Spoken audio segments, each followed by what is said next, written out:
안녕하세요. 비례민주주의연대 운영위원 김찬입니다. 오늘은 여러분들과 선거제도 개혁에 대한 얘기를 나누기 위해서 이 자리에 섰습니다. 먼저 선거제도에 대한 얘기를 하기 앞서서 행복에 대한 얘기를 먼저 하고 싶습니다. 행복. 제가 세 가지 조사 결과를 갖고 왔는데요. 한번 보시죠. 네, 유엔에서 조사한 행복도 지수 조사가 있고요. 국제투명성기구에서 조사한 부패인식지수 조사, 그다음에 이코노미스트라는 잡지에서 민주주의 지수를 조사한 결과 세 가지 결과인데요. 전부 각 지수에서 세계 1위부터 5위까지 한 나라의 순위를 하나의 표로 정리해 봤습니다. 얼핏 봐도 같은 이름의 나라가 세 군데 있기도 하고 두 군데 있기도 하죠. 노르웨이를 한번 보세요. 다 있죠. 덴마크 다 있죠.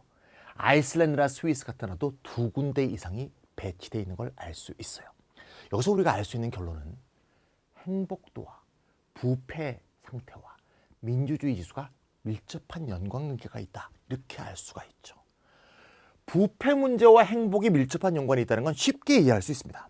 공무원이 청렴하고 기업이 도덕적으로 행동하고 시민이 밝은 마음으로 살고 있다면 당연히 행복하겠죠. 그런데 민주주의와 행복이 어떤 연관성이 있는지 알 듯 말 듯합니다. 조금만 생각해보면 내 생각, 내 견해를 정치 과정이 잘 대변하고 있다면 뭔가 시민으로서 행복도가 증진될 수 있다, 이렇게 생각할 수 있겠죠. 다시 말해서 좀 보편적인 표현을 쓰자면 민의가 잘 대변되는 정치 체제라면 시민의 행복도가 증가할 것이다. 우리가 이렇게 생각해 볼 수 있을 것 같습니다.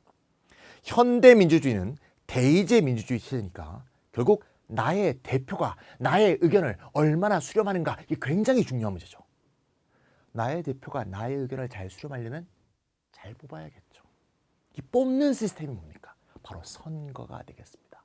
다시 말해서 선거 시스템이 공정하고 민주적이어야지만 민주주의 지수가 높을 것이고 그래야만 행복도가 높을 것이다, 이렇게 추론할 수 있겠죠. 조사를 해봤더니 놀라운 결과가 발견됐는데요. 민주주의 지수가 높은 이 5개의 나라가 전부 다 선거제도가 같더랍니다. 이름하여 연동형 비례대표제라는 선거제도를 갖고 있더랍니다. 그럼 좀 무리한 결론처럼 보이겠지만 초반에는 연동형 비례대표제의 선거법이 뭔가 행복도를 증진할 수 있다, 이런 느낌이 오죠. 이렇게까지 말하고 보니까 연동형 비례대표제가 뭔지 굉장히 궁금해지네요. 그 얘기하기 조금 앞서서 연동형 비례대표제를 갖고 있지 못한 한국의 선거 상황이 얼마나 처참한지를 보여주는 그 표를 먼저 보도록 하겠습니다. 우리나라가 가장 최근에 했던 선거는 2018년 올해 실시한 제7회 지방선거가 되겠습니다. 어디죠? 대구광역시 의원 지역구 결과가 되겠습니다. 잘 아시다시피 우리가 선거를 할 때는 표를 두 번 찍죠. 한 번은 지역구 후보에다가 인물에다가 한 번 투표하고 정당 투표를 한 번 하고 두 번 투표하게 되어 있습니다. 이 정당 투표를 한번 보니까 대구에서 더불어민주당이 35%, 자유한국당이 46%, 자유한국당의 아성지역이니까 좀 높긴 높지만 큰 차이는 안 나죠.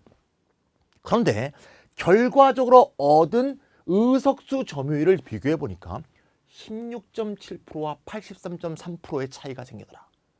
좀 해도 너무하죠. 왜 이런 일이 생기죠? 너무 당연한 거죠.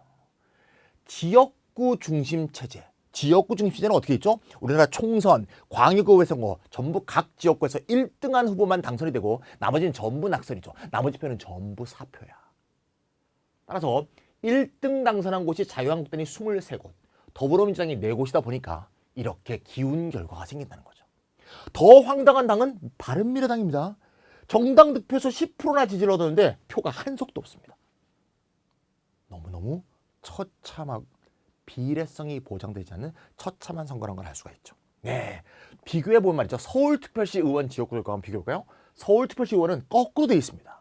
더불어민주당이 50%, 자유한국당이 25%를 얻었는데 지역구에서 더불어민주당은 97군데를 승리했는데 자유한국당은 3군데밖에 승리를 못한 결과적으로 의석수 점유율은 90.7%와 5.5%의 이런 상황을 보이고 있다. 제가 지금 2개의 지역을 굳이 설명한 이유를 아시겠죠? 대구만 보면 이 잘못된 제도가 자유한국당한테 유리하게 보여요. 서울만 보면 이 잘못된 제도가 더불어민주당에게 유리하게 보여.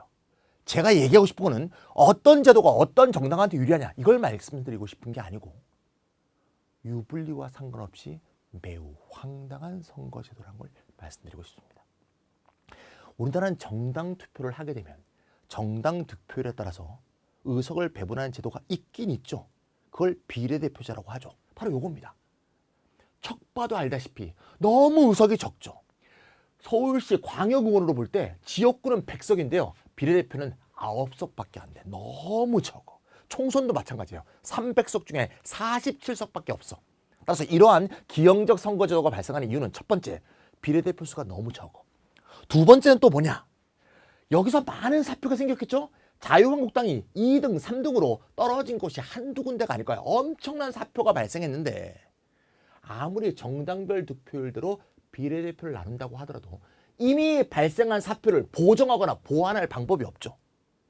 2등, 3등 낙선이 너무 많았기 때문에 이거를 뭔가 비례대표에서 보완할 수 있는 방법이 있다면 굉장히 그 지역구의 한계, 지역구 제도의 문제점을 해결할 수 있지 않을까 이렇게 생각할 수 있겠죠.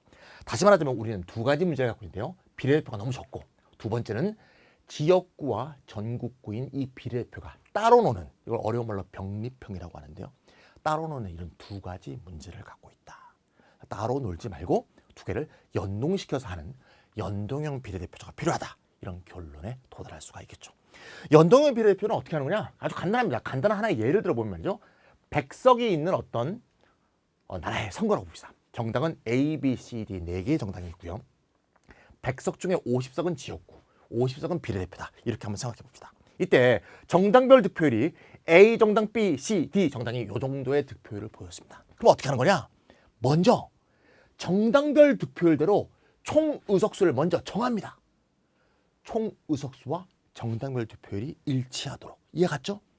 그 다음에 지역구를 무시하는 게 아니고 지역구는 다 인정해 그대로. 21석, 26석, 3석, 빵석. 이해 가시죠?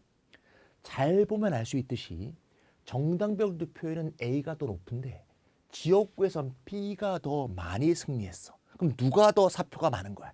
A가 더 사표가 많은 거죠.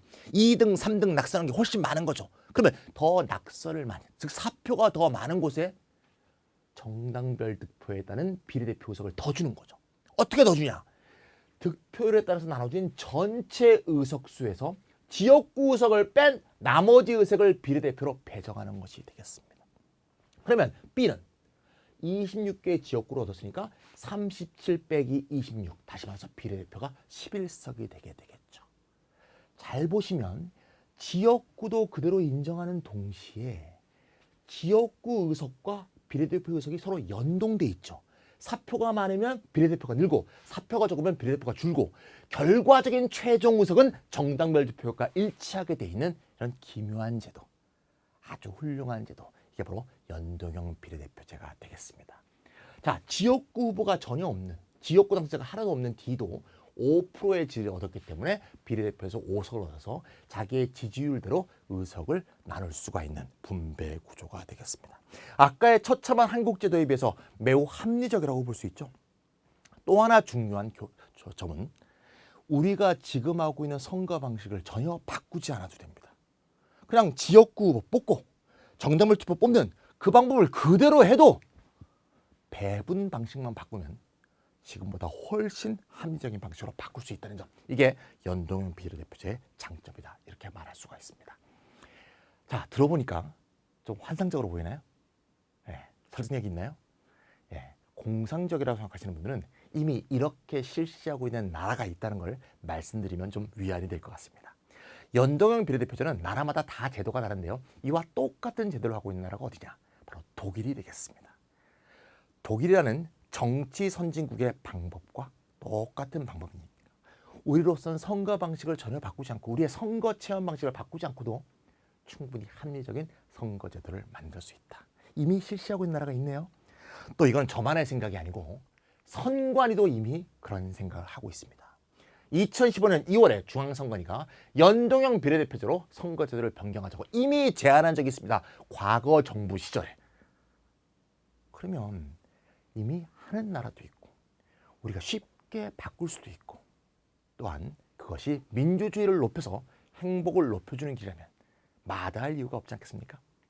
연동형 비례대표제로 선거제도를 바꿔서 행복의 길로 함께 갔으면 좋겠습니다.